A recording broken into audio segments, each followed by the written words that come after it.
শ্রেণীকক্ষে বসার যে নিয়ম, এই নিয়মটাকে স্কলার পজিশন বলে। এর 3টা নিয়ম আছে। কয়টা নিয়ম আছে? তোমরা সবাই ভালো আছো?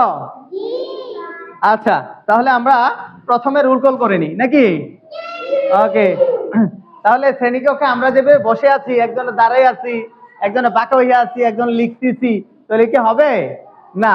শ্রেণীকক্ষে কিছু বসার নিয়ম আছে। শ্রেণীকক্ষে বসার কয়েকটি নিয়ম রয়েছে। এর ভিতরে এই নিয়মগুলোকে বলা হয় স্কলার পজিশন।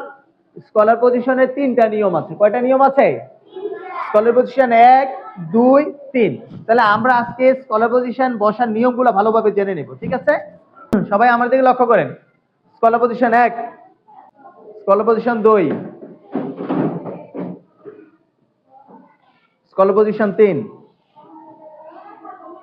Scholar position 1,